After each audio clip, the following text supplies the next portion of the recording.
Баршаңызға сәлем достар, бүгін сіздермен бисквитті небәрі 3 қана заттан даярлайтын боламыз. Бисквит биік әрі беті тегіс болып шығады. Осындай өте жұмсақ, дәмді, нәзік бисквитті менімен бірге даярлаңыздар. Сонымен қатар арнайы пышақсыз бисквитті қалай түзу бөлуге болатыны жайлы пайдалы кеңеспен бөлісетін боламын. Видео рецепті көрмес бұрын міндетті түрде каналға тіркеліп қойыңыз, сонда сіз ерекше тағамдардың рецептін жіберіп алмайтын боласыз.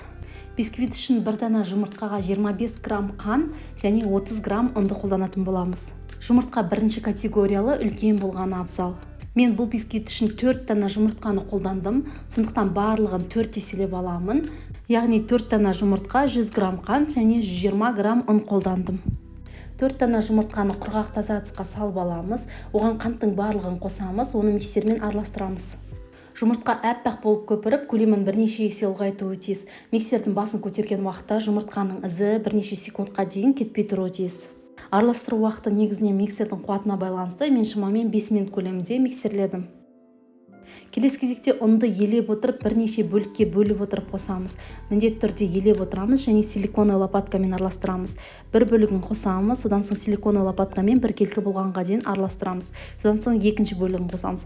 Осылайша барлық ұнды бірнеше бөлікке бөліп отырып, қосып араластырып аламыз. Егер жұмыртқаны жақсылап араластыратын болсаңыз, бұл жерде ешқандай разрыхлительдің қажеті жоқ. Ал егер өзіңізге сенімсіз болсаңыз, бір шай қасық ұнға разрыхлитель қосып араластырып жіберіп, содан соң оны елегішпен елеп отырып қосып араластырсаңыз болады.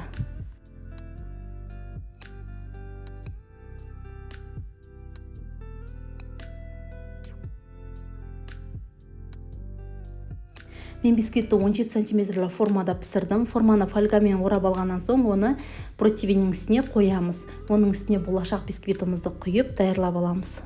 Бисквитті 175 градуста қызып тұрған пеште шамамен 30 минут көлемінде пісіреміз. Бисквитті сетканың үстіне суытып аламыз, содан соң оны формадан шешеміз. Формадан шешкен уақытта өткір жұқа пышақты қолдансаңыз жақсы.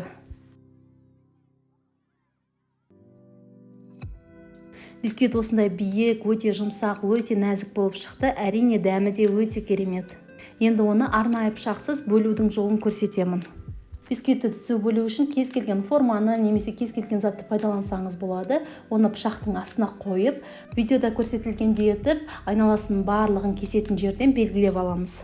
Содан соң кәдімгі жіпті пайдаланып, сол кескен жердің барлығына кіргізіп шығамыз.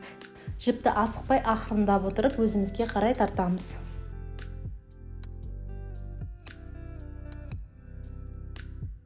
Осы әдіспен мен бисквитті бірдей етіп 3 бөлікке бөліп алдым. Енді осы бисквиттің ортасына крем жағып, тортыңызды құрасаңыз болады. Видео рецепт сізге ұнаған болса, міндетті түрде менің каналыма тіркеліп, жаңа рецепті жіберіп алмау үшін қоңырауды басып қойыңыз.